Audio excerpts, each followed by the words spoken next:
A paz do Senhor Jesus, seja bem-vindo, seja bem-vinda. Eu sou o pastor Gerry Adriano, eu sou do Ministério Flor do Campo, Assembleia de Deus, aqui em Cariacica, no Espírito Santo. Juntamente comigo está a minha esposa Vanderleia, novamente para a glória do Senhor, né?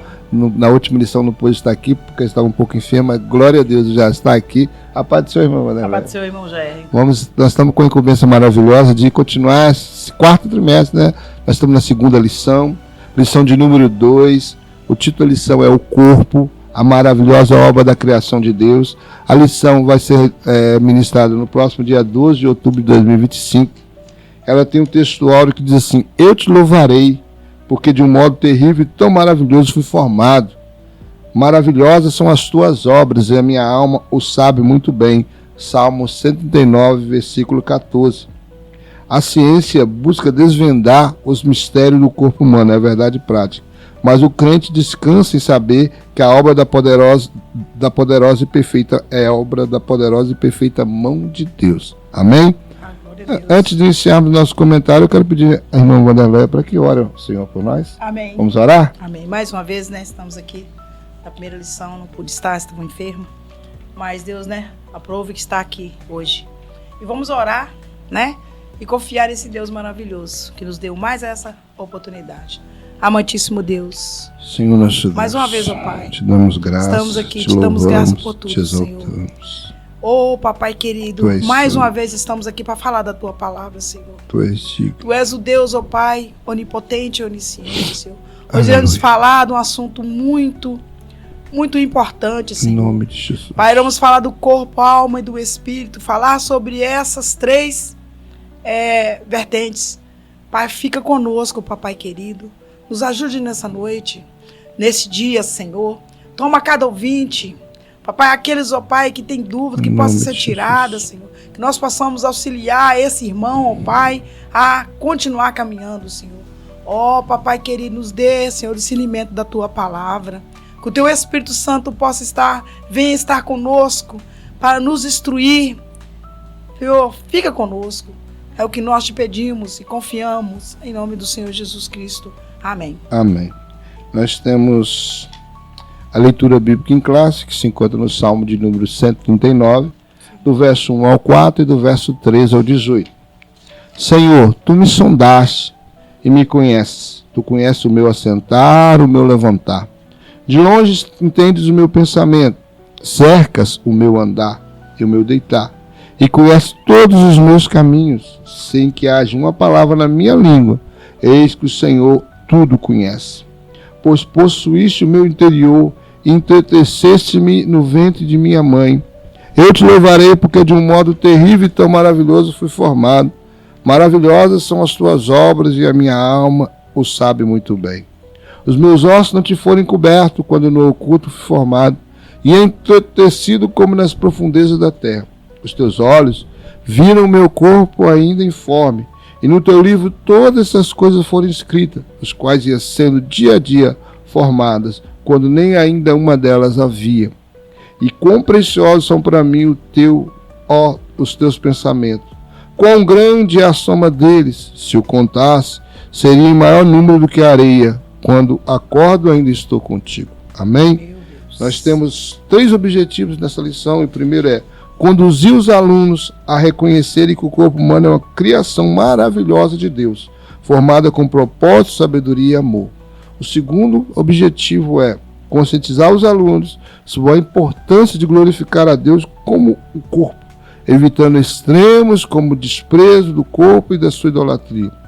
Terceiro, incentivar os alunos a compreender o papel do corpo nas relações interpessoais, na vida congregacional e no culto a Deus. Vamos à nossa introdução. Há séculos, o racionalismo, o cientificismo, procuram explicar a existência humana, segundo seus propagadores. Essas escolas de pensamento teriam suficientes respostas para o homem em sua busca de compreensão da realidade. Apesar disso, razão e ciência não conseguem desvendar nem mesmo todos os mistérios do corpo humano. Como resultado, o homem pós-moderno vive uma grande crise de identidade. Somente pela fé, por meio das Escrituras Sagradas, temos respostas sobre a nossa constituição e existência. A palavra-chave aqui é corpo.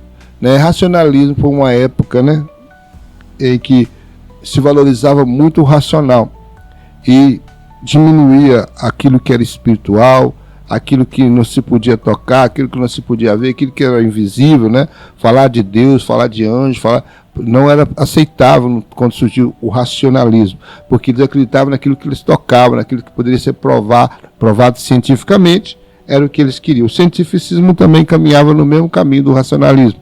Então, eles tentavam de todas as formas, né? Como aí surgiu a teoria, né, de Charles Darwin, quando ele surgiu com o evolucionismo, a evolução das espécies, quando ele fala daquela, eu até falei na primeira lição, né, sobre um ser monocelular e foi se multiplicando nas águas, até depois ele sair para a Terra, foi desenvolvendo, até chegar à condição de Homo erectus, né? No caso, o Homo sapiens, o Homo erectus. Mas isso aí era uma teoria criada por eles. E outra situação também sobre a criação do universo, veio então a história do Big Bang, uma grande explosão que gerou todos os planetas, sistemas solares.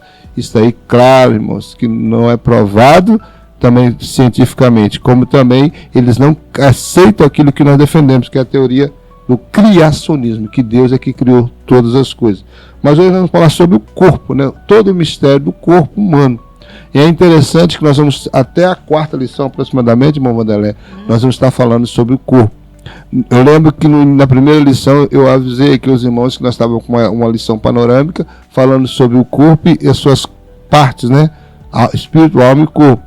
Mas que a partir da 2ª lição nós estaremos separando essas partes. Hoje, até a 4ª lição, nós estaremos falando sobre o corpo e depois voltaremos a falar sobre a alma até o findar do trimestre. Depois veremos falar sobre o espírito e findaremos o trimestre. Mas, por enquanto, vamos agora entrar sobre a maravilhosa obra de Deus, que é o corpo humano, né? Essa máquina que Deus fez, o próprio Deus, lá do pó da terra, fez gerar o corpo do ser humano. Aqui no nosso Declaração de Fé das Assembleias de Deus tem um conceito bem interessante quando fala sobre o cremos, né? O que nós cremos, os assembleianos crê. No número 2, na página 78 da nossa Declaração de Fé, fala sobre o corpo. O corpo, ele é o invólucro do espírito e da alma. É a parte física, o homem exterior, que se corrompe, ou seja, envelhece e é mortal.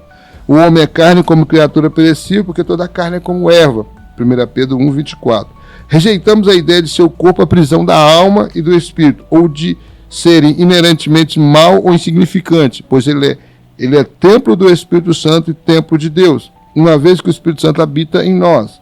O corpo é importante, pois Deus o ressuscitará, assim também a ressurreição dos mortos. Semeia-se o corpo em corrupção, ressuscitará em incorrupção. É só aqui um texto que eu achei interessante, dentro da nossa declaração de fé, sobre o que nós cremos que é o corpo, né?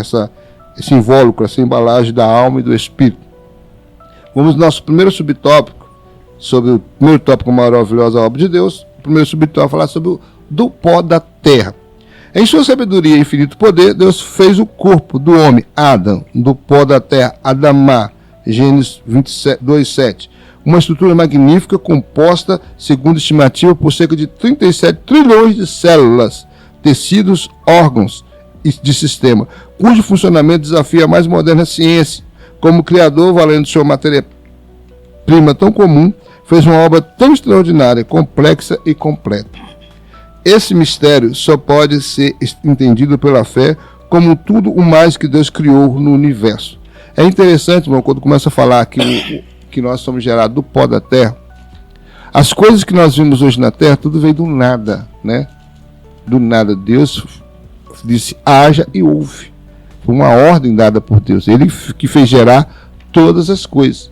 Só que esse elemento que ele fez gerar, ele tira agora do pó da terra para gerar o homem. Agora já não é do nada. É algo que já existia, tá, Tiago? Ele foi lá no pó da terra, e os elementos que havia na terra ali, ele foi formar um homem. E é considerado o homem hoje, essa máquina maravilhosa que Deus criou, como um micro-universo, porque dentro dele, olha, só 37 trilhões de células, são muitas células no corpo humano, né? Alguns estudiosos acreditam que isso ainda é pouco, é baixo, acreditam que seria muito mais, seria 100 trilhões aproximadamente de células no nosso corpo, tecidos, órgãos, o sistema que nós temos, sistema linfático, sistema respiratório, sistema nervoso, né? Tudo trabalhando de uma forma bem harmônica, né? Cada órgão no seu devido lugar, trabalhando para que todo o conjunto esteja trabalhando correto. Eu estou aqui falando com vocês, enquanto eu estou falando com vocês, tem vários órgãos aqui atuando no meu corpo, né? A minha mente está trazendo a mensagem, meus lábios estão pronunciando as palavras, né? Então, eu estou aqui, enquanto eu estou aqui, eu estou respirando, meu pulmão está funcionando, o sangue está bombeando pelo coração, está tudo funcionando muito bem para a glória do Senhor. Por quê? Porque foi Deus que fez. Então o que Deus faz é perfeito. Quando nós, no ato da criação lá em Gênesis, quando Deus está fazendo todas as coisas, a Bíblia fala que tudo, quando ele terminava de fazer, e viu Deus que era bom, né? E quando ele resolveu fazer o homem, foi bem diferente, né? Quando foi fazer o homem, nós falamos na lição passada, reuniu-se a Trindade para fazer o homem. E hoje nós vamos falar de uma dessa parte que Deus fez naquele dia, que foi fazer o homem do pó da terra. Adão, né? Adão. Por que esse nome? Porque foi tirado do pó. O pó, a palavra Adão já vem da origem do pó da terra, do barro. Então o Senhor utilizou esse nome para o primeiro homem. Nós temos aqui Deus, o autor da vida, né? Deus como autor da vida. De uma das costelas de Adão, formou Deus, a mãe de todos os viventes, Eva, em um corpo igualmente maravilhoso, porém tão distinto em anatomia, fisiologia e genética. Em relação a como os descendentes dos primeiros pais são formados no ventre materno, as escrituras mostram que, assim como na formação do primeiro homem e da primeira mulher, Deus é o autor das vidas de todas as pessoas, né? Então, olha bem. Eva, não só Adão foi formado por Deus ali do pó da terra e soprou em suas narinas, né? E deu-lhe vida. Quando o homem estava ali dando nome aos animais, ele viu lá o leão com a leoa, o tigre com a tigresa, né? O elefante com a elefanta, o boi com a vaca. E ele foi dando nome para aqueles bichos tudo. Ele foi dando nome para os casais que vinham de bicho, né? E diz a Bíblia que ele não viu nenhuma que poderia ser idônea, que poderia estar ao lado dele. E ele falou, aí o Senhor olhou para aquilo e falou assim, não é bom que o homem esteja só. Far-lhe-ei uma adjuntora, aquela como esteja do lado dele. E aí o Senhor fez que ele tivesse um pesado sono, e naquele momento foi o primeiro ato cirúrgico, né, do universo, da Terra. Quando Deus vai e tira, faz uma cisão no Adão e tira ali uma costela e enche de carne ali a parte que foi tirada dessa costela. Nós estamos tirando essa foto da costela até hoje. Aí pegou essa costela Meu Deus. E gerou da costela a mulher. E depois veio trazer ela para Adão, depois que ele passou pelo processo cirúrgico, né, que ele saiu da anestesia, que ele voltou, acordou, né, despertou da anestesia, da primeira cirurgia, que o cirurgião foi o próprio Senhor, anestesista também. Aí ele agora vê aquela mulher bonita, né? Imagina que Eva era uma mulher muito bonita. Aí Eva veio e falou assim, ele falou, essa aí agora é sua companheira. Ele falou assim, então essa será chamada varoa, porque do varão foi tomado. Então a partir dali, o Senhor já instituiu o casamento, né? Ali eles se casaram. Então agora a partir daí, desse casal, é que se passou a gerar filhos, né? E filhas. As pessoas foram geradas através do casal. Deus deu ao homem e à mulher a capacidade de gerar filhos e filhas a partir dali, né? Então, da mesma forma que eu estava fazendo uma comparação com a minha esposa hoje falando sobre isso, da mesma forma que você lança uma semente na terra e a semente for boa e a terra for fértil, ela vai produzir, né? Vai gerar ali uma planta. Da mesma forma, Deus colocou no ser humano as leis biológicas, né? O homem e a mulher se relacionar sexualmente, né? E ele estando com, né, o espermatozoide bom, e a mulher esteja com o óvulo também saudável, e ela esteja também no período fértil, vai engravidar. Independente se não for uma gravidez desejada, ou se for realmente um casamento sólido, feliz, não importa qual a situação. Se houve um relacionamento sexual, se houve, né, a introdução do espermatozoide no óvulo, vai gerar uma célula ovo, vai gerar o zigoto e vai gerar uma criança, um filho. Então, o filho vai ser gerado a partir dali, porque Deus é que criou e ele rege com sabedoria todas as coisas. Ele não só criou e deixou para lá, como alguns pensam que Deus é assim, criou e abandonou, não. Tanto é que o universo, todo o universo, ele trabalha de uma forma, quer dizer, cada planeta tem suas órbitas, cada cometa tem suas órbitas, né? Ninguém sai batendo no outro assim, aleatoriamente, porque tem uma ordenança de Deus. Deus fez as coisas com certas leis que são cumpridas, leis da física, lei da química, lei da biologia, assim também somos nós. Então, por isso fala que Deus é o autor das vidas de todas as pessoas. Então, quem vem a essa terra tem uma origem em Deus. Vamos lá para o terceiro subtópico, que fala sobre a individualizada formação integral. Deus forma espírito e alma e corpo de cada ser humano, conforme ocorre ao ato da procriação, que ele mesmo estabeleceu, pela união íntima do homem e mulher, macho e fêmea. As Escrituras falam claramente da existência de vida humana completa, corpo, alma e espírito ainda no ventre. Isso ressalta a grande perversidade do aborto e aponta para o sublime valor da maternidade, que deve ser cercada de cuidado e proteção, e conduzida em temor e amor e devoção. Uma boa nutrição física, afetiva e espiritual deve começar desde o início da gestação. Irmãos, há algumas teses, algumas teorias, melhor dizendo, sobre a questão da alma e do espírito na concepção. Há alguns que acreditam que havia uma vida nossa antes de nós existirmos no nosso corpo. E então, alguns acreditam, né, que nós viemos do céu. Eu já vi umas teorias muito loucas, de que nós vivíamos no céu, em seres, corpos espirituais, nós não tínhamos nosso corpo ainda, vivíamos lá. E aí, quando chegou o tempo do nosso nascimento na terra, Deus então separava os que haveriam de nascer e colocávamos no corpo que ia gerar no ventre de alguma mulher. Assim são as teses, né? São as teorias. Cada um tem uma forma de pensar, né? Tem uns que pensam, né, que, igual esse caso, nós pensamos que quando a criança nasce, automaticamente, né, ela já vai ter um espírito e alma, porque Deus fez desde o princípio Adão completo, tricotômico. Então, os filhos que vão se gerar de Adão serão também tricotômicos, da mesma forma que ele foi gerado. Da mesma forma que o Deus que criou do pó, aquilo que nós podemos tocar, do pó, aquilo que nós podemos tocar, que é tangível, que é o nosso corpo, também foi ele que colocou o ser invisível, o homem interior, foi o próprio Deus. Então, do mesmo modo que ele gerou o corpo, ele gera a alma e o espírito. Então, cada um é gerado. E o interessante é a alma que individualiza o homem, né? Eu acho interessante que o espírito, ele é de Deus. Então, todos nós temos o espírito para adorar a Deus. Mas a alma é que faz a individualidade, porque é ela que tem a vontade, é nela que tem nela que tem a razão e nela que tem também a emoção. Então as emoções são diferenciadas, os temperamentos são diferenciados, é por causa da alma, mas nós hoje estamos focados no corpo. Então o corpo, quando a criança é gerada, tanto a alma e o espírito já são gerados automaticamente. Por quê? Porque Deus fez o homem assim, tricotômico. Se não tiver alma e espírito, a criança não vai gerar, ela vai morrer, né? Vai ser um aborto. Embora aqui está falando de aborto, a questão de provocação de um aborto, porque hoje em dia já virou moda, né? Aborto virou moda. Mas naquele momento lá, quando falam um aborto espontâneo, quando a mulher engravida e o menino nasce, né, realmente ele teve um problema e não foi gerado, quer dizer, não sobreviveu, né?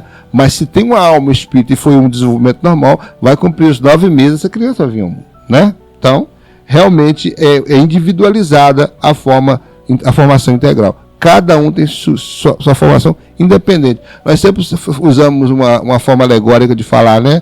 Que é como se cada ser humano, quando nasce, tivesse uma forma especial para ele, daquela pessoa. Hoje nós temos aproximadamente, no mundo, aproximadamente uns 8 bilhões de seres humanos na Terra, né?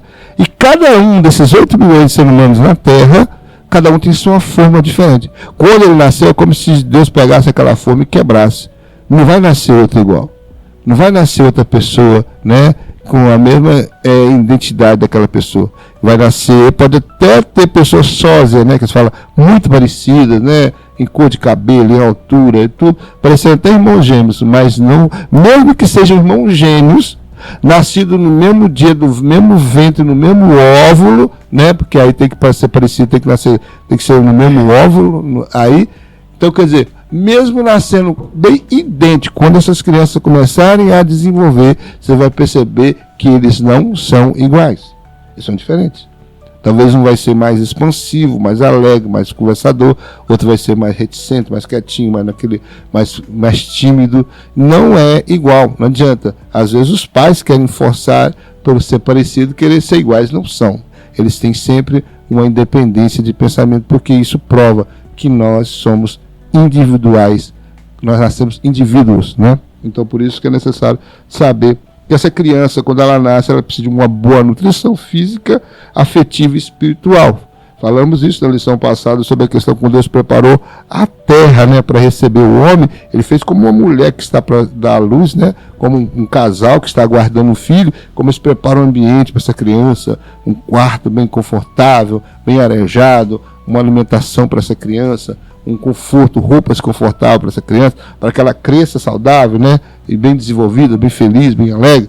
Assim também Deus, quando foi preparar a terra, Ele preparou para o homem, para que o homem tivesse um ambiente agradável para viver. Então, independente de se houve uma terra para anjos, independente se houve uma terra caótica, depois Deus já fez uma terra para o homem. Assim também o homem, quando vai gerar um filho, quando uma família vai gerar um filho, também tem que ser a mesma coisa, ele tem que saber fazer como Deus fez, saber preparar o ambiente para essa criança, porque ela tem que sentir-se amada, né? Ela tem que ter uma vida, ser bem alimentada, bem cuidada, para que ela cresça, né, e desenvolva com bastante saúde. Se eu posso dar uma opinião sobre isso, nós temos o protótipo, né, o modelo, né?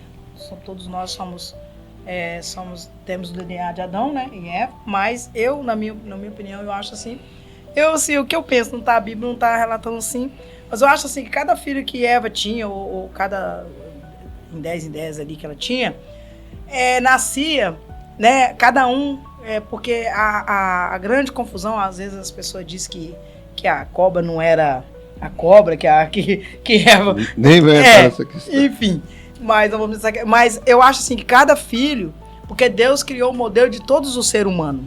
Por isso que há uma confusão, uns é negro, outros é mais branco, outros é moreno, outros é meio avermelhado. Mas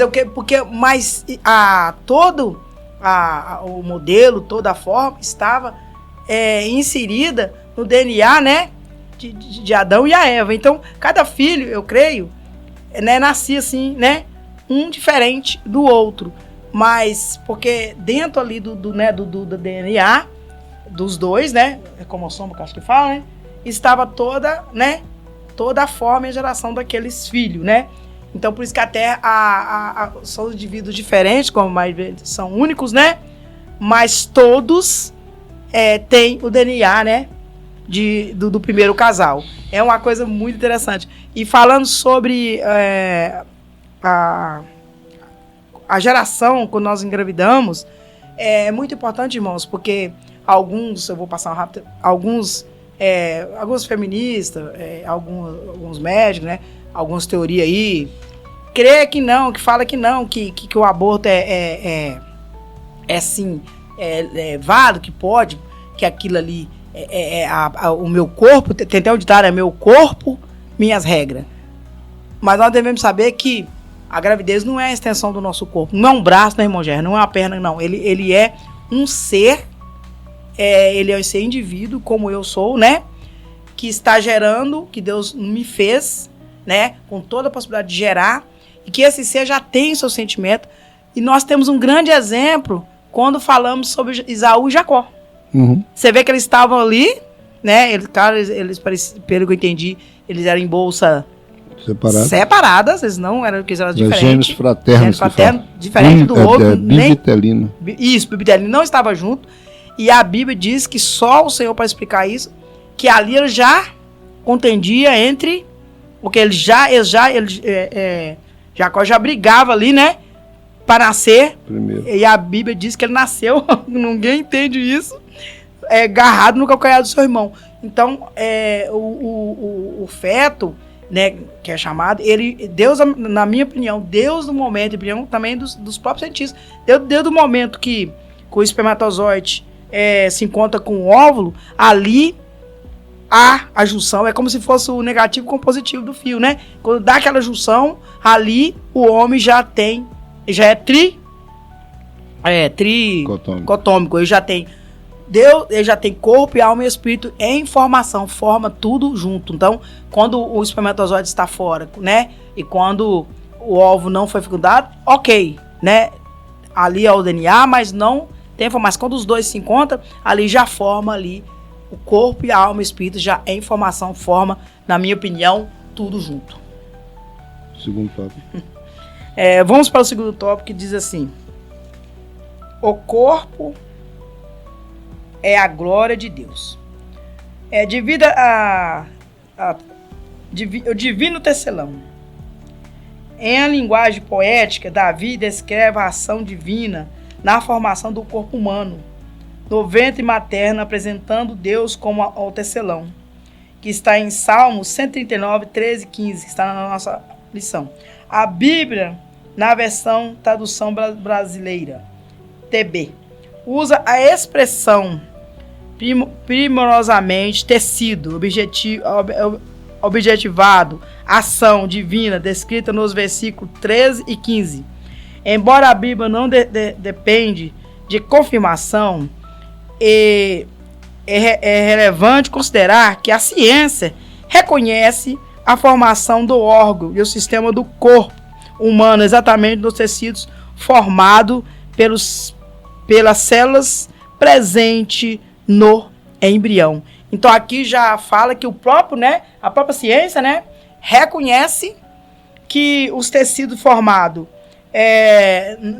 nos embriões, né, no embriões, que é aquele bebê que está antes dos 3 meses, porque é chamado embrião, né, já reconhece toda como é que eu vou dizer, os tecidos, o DNA, tudo que está ali intrínseco naquele embrião, né? A ciência já reconhece.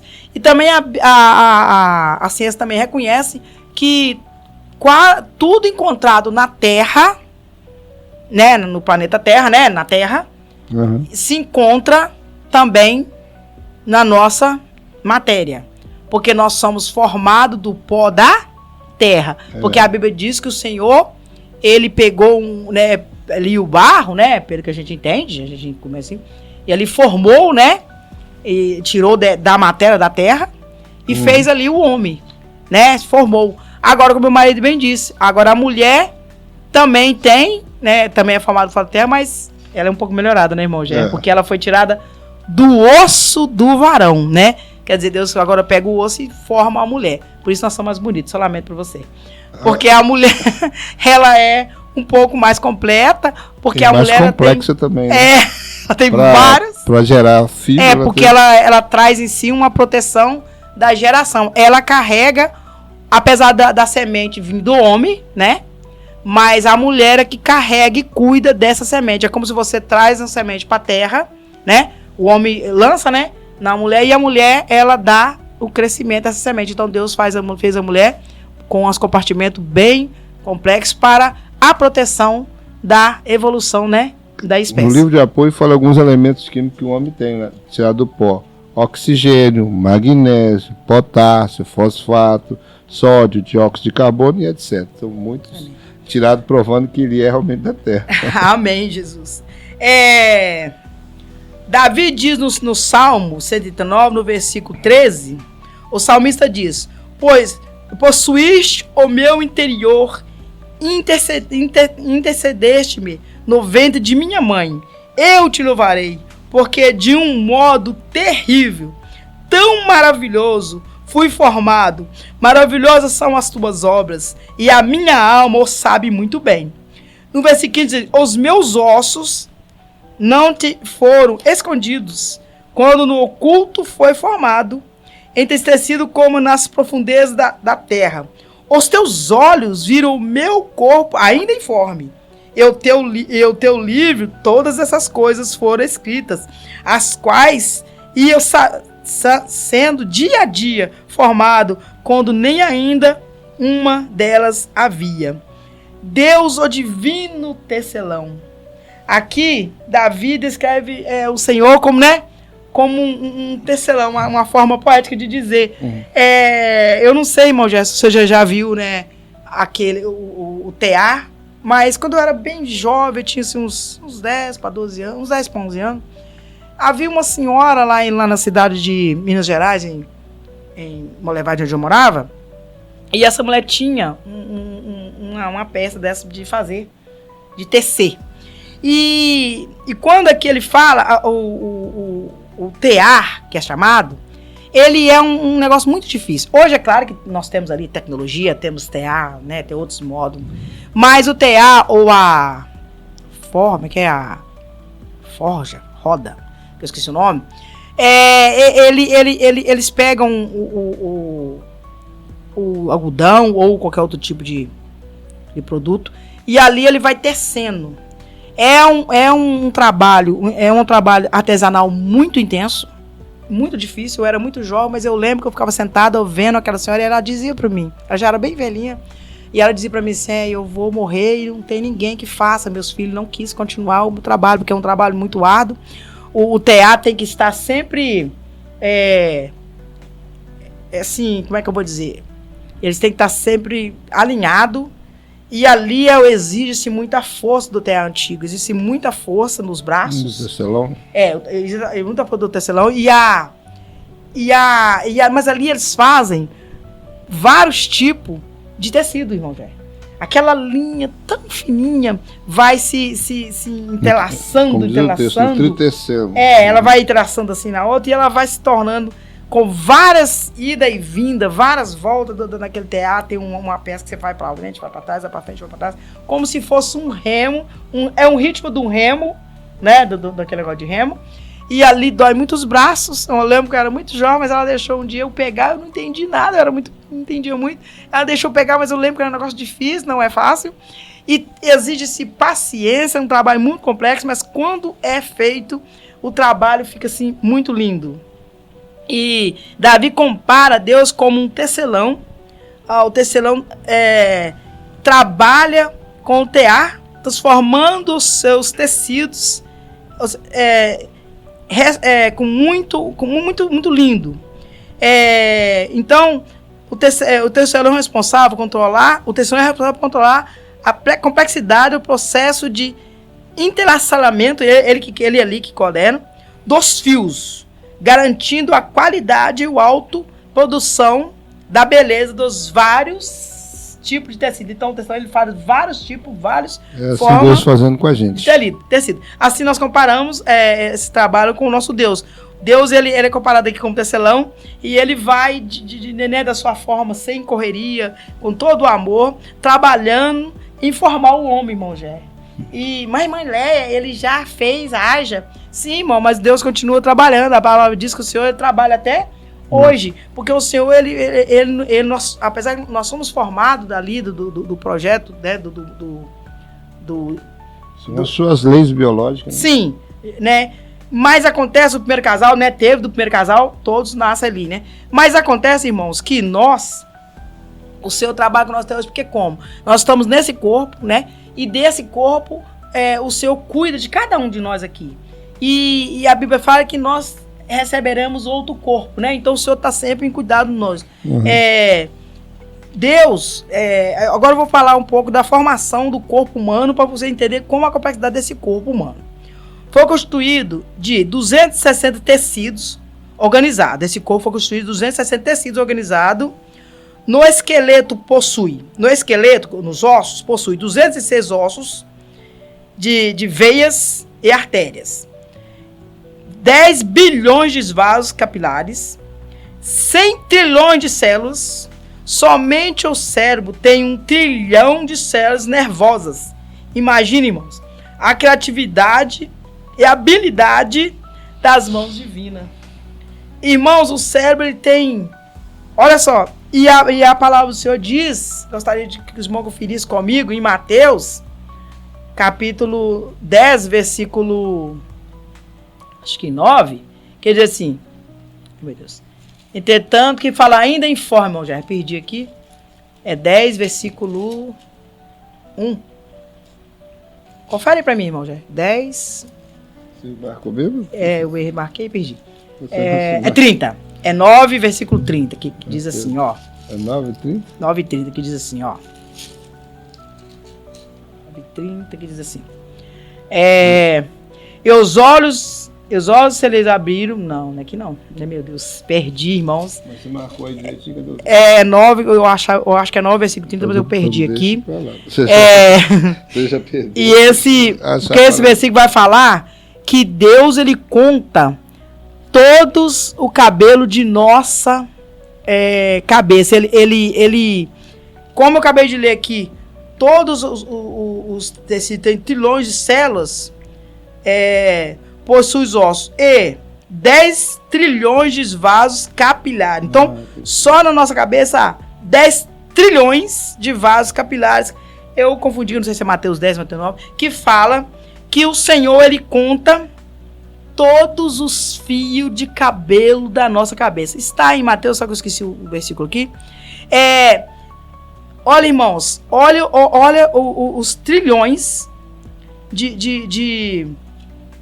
olha os trilhões de veias que há somente no couro cabeludo. E o Senhor, ele conta todas elas. A Bíblia diz que o Senhor, ele mede as águas do oceano com a concha de suas mãos. Então, irmãos, o Senhor, ele é maravilhoso e ele sabe tudo, até o fio, quantos fios de cabelo eu tenho na minha cabeça. Enquanto o irmão acha ali, eu vou passar para o segundo subtópico, o perigo do extremo. Bom, Lucas 12:7. Tem em Marcos também, por isso que eu perdi. O perigo, o entendimento e louvor, que está no segundo subtópico. A compreensão da maravilhosa obra divina na formação do corpo humano liberta-nos de toda especulação e dúvida. Produz um sentimento de gratidão e louvor. Davi declarou: eu te louvarei, porque de um modo terrível e tão maravilhoso fui formado. No mesmo versículo, o salmista usa essa expressão: a minha alma o sabe muito bem, mostrando como a verdadeira fé produz entendimento, percepção espiritual corretos, gerando quietude interior. Quando o homem não se reconhece como obra do Criador, vive inquieto, em busca de explicações sobre si mesmo, e se torna vítima dos mais variados enganos, como a teoria evolucionista. Não glorificar a Deus é se perder em um mundo de idolatria e depravação, que está em Romanos capítulo 1, versículo 32. Lucas 12:7 vai falar assim: até os cabelos da vossa cabeça serão contados. Isso aí mesmo. É isso aí mesmo. Peraí, 12:7. O celular tá doidinho também. Ajudando pra caramba. 12:7. E até os cabelos de vossa cabeça estão todos contados. Não temais, pois mais valeis vós do que muitos passarinhos. Sim, e algumas versões falam assim que não cai, né, nenhum fio de cabelo nosso se não for a permissão do Senhor. Irmão, no segundo subtópico aqui, né, que está falando sobre entendimento e louvor, a compreensão. O entendimento de louvor, quando o homem não reconhece como obra o Criador, vive inquieto. O homem que não reconhece que Deus é o seu Criador, ele vive especulando, é isso? Não, irmão, já viu especulando? Ele vai por vários caminhos. Por exemplo, como o irmão já falou bem, ele acredita na teoria da evolução. Por exemplo, um dos caminhos é acreditar que o homem era o quê? Macaco, não era? É da origem do macaco. Que o homem viveu na caverna, que ele andava curvado, depois ele levanta, e depois ele começa a andar, e ali o homem prefere acreditar nessa baboseira, ou crer que nasceu da explosão, do que acreditar que não é muito mais fácil acreditar que um Criador nos criou, porque só olharmos, eu acabei de ler os trilhões e trilhões de células, né, de vasos capilares que existem em nosso corpo, irmãos. É uma coisa muito completa para surgir do nada, mas porque o Senhor ele tem todo o seu poder, né? A busca de explicações sobre o si mesmo se tornou vítima dos mais variados enganos, como teoria da evolucionismo, não glorificar a Deus. Quando o homem não glorifica a Deus, ele se perde. Paulo escreve aos Romanos assim: pois mudaram, em Romanos capítulo 1, versículo 25, diz assim, ó: pois mudaram a verdade de Deus em mentira, e honraram e serviram mais a criatura do que o Criador, que é bendito eternamente. Amém. Ô irmão, o perigo de nós não louvarmos a Deus, porque, irmãos, uma coisa é certa: nós somos corpo, alma e espírito. O que meu marido já explicou, né, na primeira lição, né, que nós somos diferentes dos animais, né, e somos diferentes dos anjos, porque os animais, ele não tem espírito, ele não tem alma, a alma dele está no sangue, né, ele morre e acabou. Agora os anjos, ele tem a alma, né, ele tem espírito, ele é um espírito, mas ele não tem corpo, e nós nós temos corpo, alma e espírito, irmãos, e se nós deixarmos ir por essas balelas, dessas, né, invencionices, o que vai acontecer conosco? Nós iremos rejeitar o Criador, porque o Criador é Ele que nos criou, Ele que nos formou. Por isso Davi diz: quão maravilhosos são as suas obras. No terceiro subtópico diz assim: o perigo do extremo. Desde os tempos antigos, a humanidade tem oscilado entre dois extremos, sobre o valor e a importância do corpo, de um lado, e corrente de pensamentos, como o maniqueísmo e o platonismo, e o gnosticismo, espalhando a ideia de que viam a matéria de forma negativa, considerando o corpo algo essencialmente mau. De outro lado, havia o culto ao belo, como a Grécia antiga. O desequilíbrio permanece. Vícios, automutilações e outras atitudes extravagantes de forma e desonra o corpo, que está em Levítico, né? Não vou ler tudo, que é muitos versículos. Por outro lado, há um narcisismo moderno marcado pela supervalorização do corpo, em detrimento da alma e do espírito. A idolatria do eu leva à prática excessiva de selfies e publicações de si mesmo em redes sociais, cuidados estéticos, cosmético, físico, em excesso. Cuidar do corpo é importante, mas sem exagero. O cristão deve ser equilibrado em tudo. Irmãos, nós vemos nos tempos de hoje, irmão, alguns, né, igual aqui tá falando com o gnosticismo, o maniqueísmo, o platonismo, o gnóstico, eles já dizem que o corpo é má, né? Parece que há um versículo, né? Parece que quando o Tiago, né, fala que está lá em Tiago, o Tiago fala sobre o corpo, eles usam aquele versículo quando o Tiago fala que não lembra? Ai, meu Deus, que Caim era do maligno. Eles usam esse versículo para dizer que o corpo é mau, né? É mais ou menos isso. Mas, irmãos, quando nós pecamos, irmão, nós pecamos no corpo, nós pecamos na alma e nós pecamos no espírito. Não é isso, irmão Jé? O nosso corpo, ele é completo. Então, alguns acreditavam tanto que desse flagelo do corpo, que alguns se batiam, né? Tinha algumas pessoas que ele se autoflagela, bate nele mesmo, tentando Algumas pessoas, tem um versículo na Bíblia que diz assim, que seu corpo peca, se seus olhos pecam, arranca os seus olhos. Tem gente que achava que tinha que arrancar os olhos. Literalmente. Só Deus.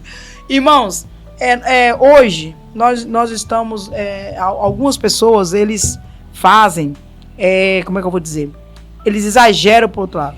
Hoje, uma coisa que eu não via na minha época, já tenho, não posso falar a idade, né? Mas já tem uns bons anos. E a coisa que eu vejo muito hoje no salão são o sexo masculino, né? Você não via antigamente quase homens nenhum, né? No salão. Você via homem mais ou menos só ali na barbearia, cortar o cabelo, fazer a barba, etc, etc. Mas hoje, nós vemos ali uma cultura do corpo muito exacerbada, tanto pro lado dos homens, tanto pro lado das mulheres. Pessoas que se mutilam, pessoas que fazem cirurgia desnecessária, irmão, por causa da estética. Pessoas que gastam, assim, às vezes não tem nem aonde morar, mas eles gastam dinheiro caríssimo, né, em cosméticos caríssimos para manter a juventude. Então, tem aí os excessos muito grandes nessa área. O terceiro subtópico diz assim, o princípio ou regras. É princípio ou regras? É uma pergunta. Quando falamos em corpo, temos a tendência de logo pensar em regras, mas o viver é Cristo. Moderado consiste, acima de tudo, na observância do princípio bíblico. Um deles é fazer tudo para a glória de Deus, que está em 1 Coríntios 10, 31. Aplicável às práticas mais simples no nosso cotidiano. É um parâmetro espiritual mais eficaz que letras regidas inflexíveis que pode nos levar ao legalismo. Devemos sempre refletir o que fazemos com o nosso corpo. Com o nosso corpo glorifica a Deus ou visa agradar a nós mesmos? Que está em Romanos 14, 21. Irmãos, todas as vezes que nós fazemos alguma coisa em nosso corpo, nós devemos entender. É claro, irmãos, que nós devemos cuidar do nosso corpo. É óbvio, nós devemos no médico, nós devemos, às vezes, o crente, eu vou falar jogos da gente, às vezes o crente, ele não vigia, porque crente, no caso dele, não beber, não dançar, o que ele faz? Ele vai muito pelo lado da comida, e também comer em excesso, brutões, né? Brutões, é pecado também. Então devemos cuidar. Glutonaria, devemos cuidar. Brutonaria, devemos cuidar. Glutonaria? Meu Deus, é difícil falar essa palavra. Então, nós não devemos ir para essa prática, porque às vezes nós também, muitas vezes nós vamos para os extremos, porque às vezes a pessoa não acha que é errado fazer uma academia, às vezes acha que é errado cuidar do corpo. Mas, irmãos, Deus de que você faça academia, Deus que você saiba o lugar que você está, Deus que você esteja adequadamente bem vestida, num ambiente não carnal, não, como é que eu vou dizer, não dado ali muita libertinagem, você tem a liberdade também de cuidar do nosso corpo, porque o nosso corpo, ele necessita de cuidados também, como qualquer outra coisa. Como devemos cuidar da nossa alma, do nosso espírito, também devemos cuidar do nosso corpo. O irmão Jé. Amém. Esse tópico aí foi bem longo, né? Quarto subtópico, então vamos ser rápido aqui no terceiro tópico, porque nós já estamos passando o nosso tempo. O corpo e a coletividade. Terceiro tópico, falar sobre a prática relacional. Deus nos fez seres relacionais, gregários, sociáveis, e está explícito na ordem da procriação, o enchimento da terra, uma ordem do Senhor. Por isso temos necessidade de deveres que vão além da nossa individualidade. Não fomos criados para viver isolados socialmente ou afetivamente. Embora os recursos digitais tragam muitas comodidades, para o homem moderno, o contato físico continua sendo essencial para a vida humana.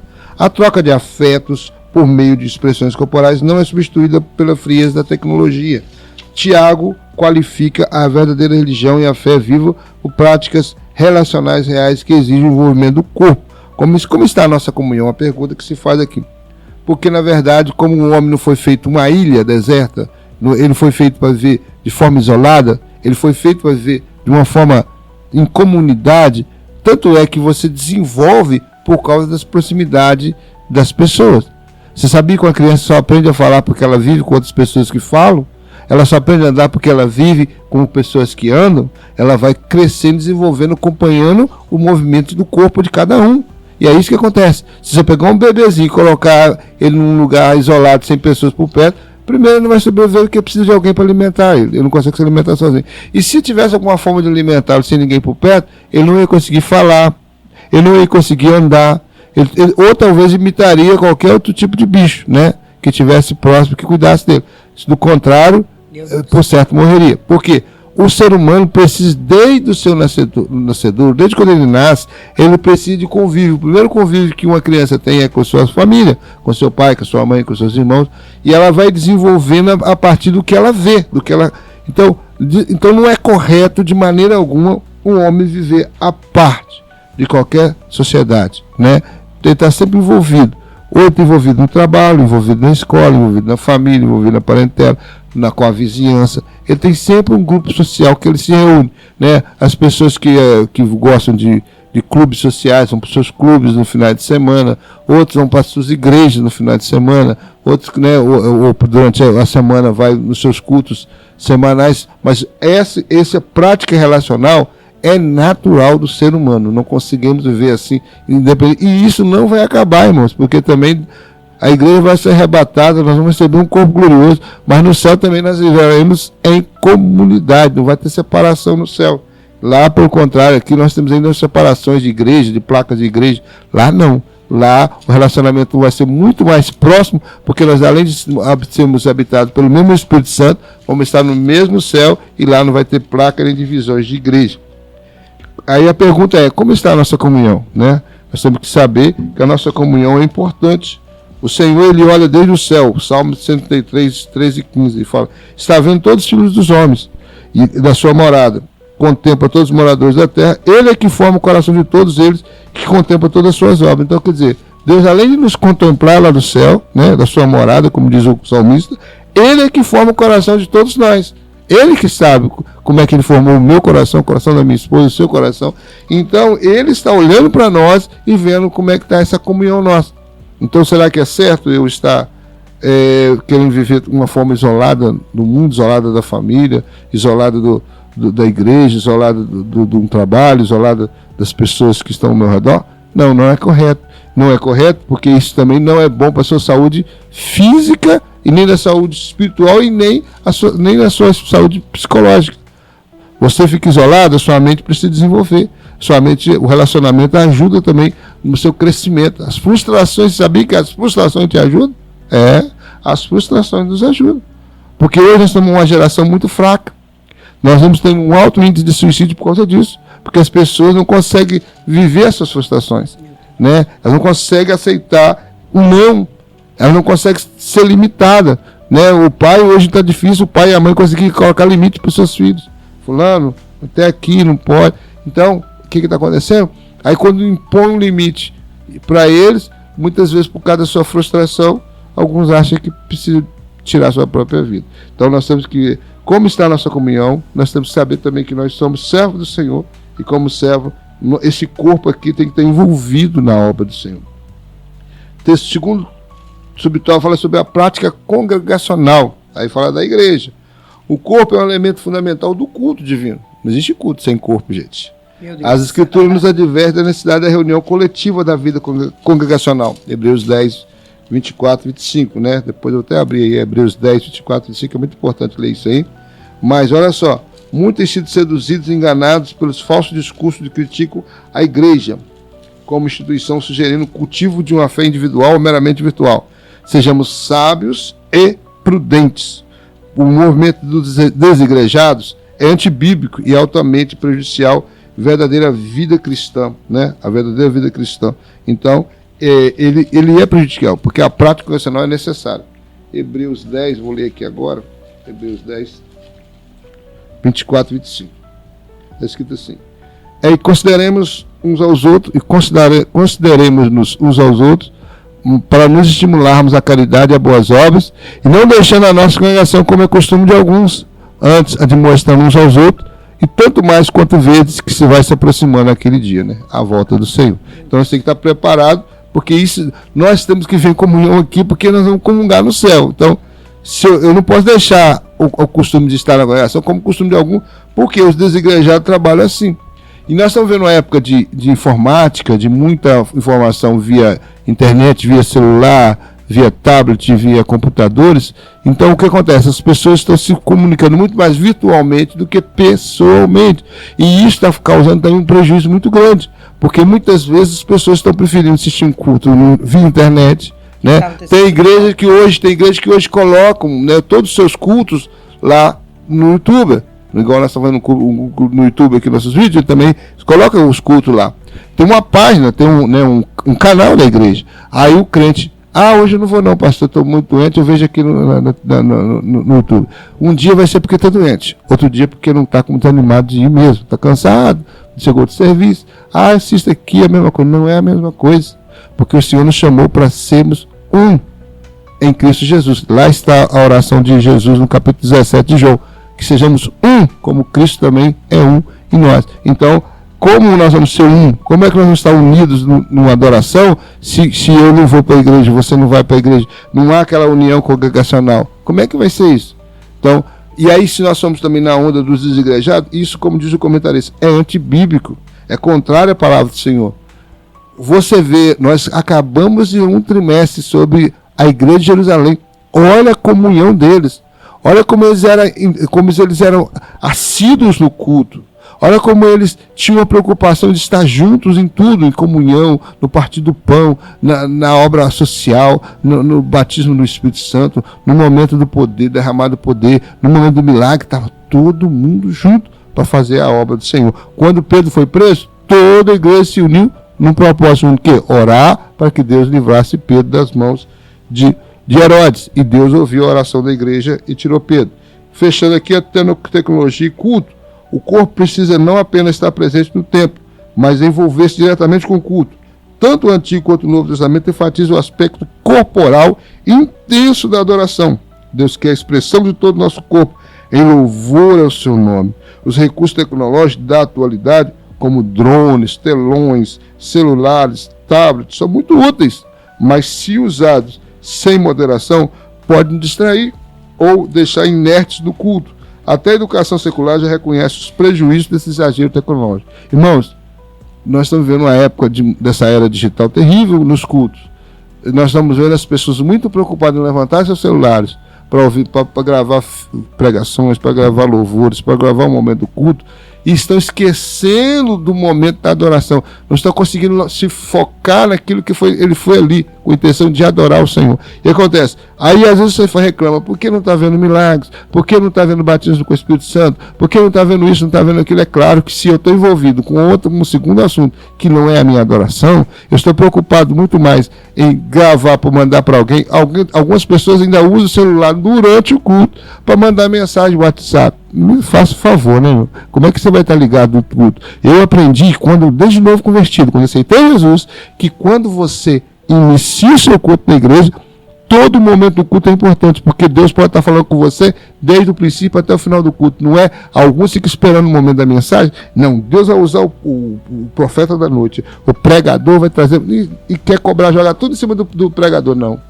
Deus começa a falar desde a primeira mensagem que foi falada, desde o louvor que foi cantado, desde a mensagem introdutória da Bíblia, tudo Deus fala. E aí às vezes você perde porque você está tão focado em mandar mensagem para outras pessoas do culto que está acontecendo, do pregador que está pregando, e você mesmo fica inerte à adoração. Aí as pessoas estão chorando na presença do Senhor, outros sendo renovados, outros sendo batizados, e você lá, geladão. Por quê? Porque você está preocupado com o celular. Amém? Conclusão com o irmão Vanderlei. Ainda falando um pouco rapidamente sobre a tecnologia e o culto, gostaria só de trazer antes da conclusão uma história verídica, meus irmãos. Eu tenho muitas irmãs, né? Somos 5 irmãs. E eu fiquei falando sobre a tecnologia e o culto, né? O irmão Jair falou bem, às vezes eu vou em algum lugar, mas às vezes eu pregar, às vezes eu minha filha. E às vezes eu não gosto muito de gravar. Às vezes eu prefiro pôr o áudio, né? Porque quando você está gravando, você não presta atenção muito no culto. E eu tenho 2 irmãs que o sonho delas era ir em Paris. Então elas arrumaram dinheiro e conseguiram ir em Paris. Quem não quer ir em Paris, né, irmãos? Mas ali, uma delas relatou para mim que quando elas chegaram ali em Paris, né, lá na Europa, né, com tantas coisas belas para ver, elas começaram essa vibe de de usar a tecnologia, tirava todo lugar que ia, tirava foto. E elas tinham poucos dias para curtir aquela viagem. E elas observaram que elas tiveram, ainda bem que elas tiveram observância antes de terminar, que elas não estavam curtindo, porque elas ficavam tanto tempo fazendo aquela selfie, né? Fazendo aquelas fotos, que elas não curtiam o lugar. Então elas tiveram que determinar uma estratégia. Elas falaram, tantas horas nós vamos tirar foto e tantas horas nós não vamos tirar foto. Porque toda vez que elas paravam para tirar as fotos, elas perdiam aquele momento, aquela diversão. E moleque, aqui isso tem a ver com a tecnologia, com a tecnologia e o culto. Imagina, irmãos, o culto todo, a pessoa ligada na internet, irmão, o culto todo, a pessoa tirando foto, o culto todo. Tem uma vez que eu fui pegar no lugar, que eu não sou famosa, hein? Fui pegar no lugar, esse dia eu comecei a me desconcentrar. As pessoas, eu fui pegar no lugar em Minas Gerais, as pessoas começaram a tirar tanta foto de mim, que vai indo, eu ficava assim um pouco sem graça de tanto flash, irmãos. Aquelas pessoas que estavam tirando foto, verdadeiramente, eles não conseguem cultuar, né? Porque eles não estão prestando, igual o irmão Jé, atenção no culto. E então a tecnologia é boa, é ótima, irmãos. Ajuda-nos muito. Mas a palavra do Senhor diz, em Salmo 100, diz assim, Salmo 100, versículo 4, diz assim: entrai pelas portas dele com louvor em seus átrios, com hinos e louvor, e bendizei o seu nome. Então, quando estamos na casa do Senhor, devemos adorar, né? Orar, glorificar, devemos cantar hino ao Senhor, fazer ali aquela adoração ao nosso Deus, né? E deixar um pouco a tecnologia. Conclusão: a verdadeira adoração ao Criador abrange a integralidade do nosso ser, que inclui todo o nosso corpo. Está em Romanos 12, 1. Reconhecer-se como obra das mãos de Deus leva-nos a render a sua soberania, permanecer confiando em seu retorno, em seu eterno poder. Que saibamos possuir nosso corpo em santificação e honra ao nosso Deus. Em 1 Coríntios, capítulo 6, diz assim, versículo 12: todas as coisas me são lícitas, mas nem todas as coisas convêm. Todas as coisas me são lícitas, mas eu não me deixarei dominar por nenhuma. Os manjares são para o ventre, e o ventre para os manjares. Deus, porém, aniquilará tanto o corpo, os outros, mas o corpo não ou para a prostituição, senão para o Senhor, e o Senhor para o corpo.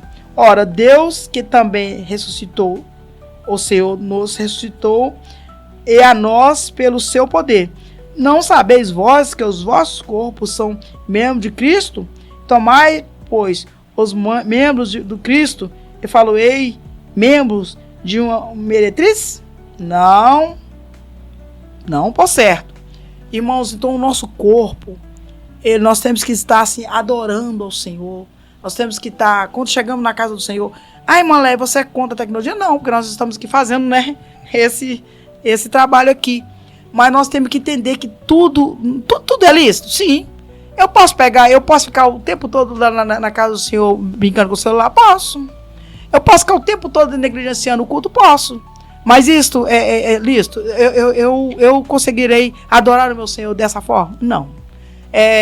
Para terminar, eu sempre lembro, mas falar que eu sempre lembro dessa parte terrível. Vamos lembrar da pandemia do Covid, irmão. Irmãos, ficamos em casa. Não tinha esse conchego do culto. Não podíamos ver os irmãos. Ficamos dentro, presos nos nossos lares, sem poder cultuar a Deus na igreja. E foi, não sei para vocês, porque para mim foi coisa terrível. Não poder estar nem um dia sequer na casa do Pai, porque não nos era permitido. Eu agradeço aqui. Amém. Vou deixar 2 versículos aqui para fechar o nosso vídeo dessa lição. Paulo, em 1 Coríntios 10, 31, vai dizer: portanto, quer comais, quer bebais ou façais qualquer coisa, façais tudo para a glória de Deus. As mínimas coisas que você vai fazer com o seu corpo, Paulo está dizendo, façais tudo para a glória de Deus. E Romanos 12:1 ele vai falar assim: rogo, pois, irmãos, pela compaixão de Deus, que apresentai o vosso corpo em sacrifício vivo, santo e agradável a Deus, que é o vosso culto racional. Então, o seu corpo, ele já foi, Deus já colocou ele como templo do Espírito Santo, ele é a habitação do Espírito Santo. Então, o que pode dizer? Eu rogo, é um pedido, uma súplica, para que você, quando for adorar, adore com o seu corpo e apresentando ele em sacrifício vivo e santo, que isso é agradável ao nosso Deus. Amém? Né? Então estamos aqui findando mais um momento, né? Mais uma lição, a lição de número 2, ainda até a lição 4, vamos estar falando sobre o corpo, e continuo pedindo a vocês, né, que continuem orando por nós, e não deixe de participar da Escola Bíblica Dominical. Se for possível, dê seu like, compartilhe também e se inscreva no canal. Que Deus em Cristo nos abençoe, em nome do Senhor Jesus.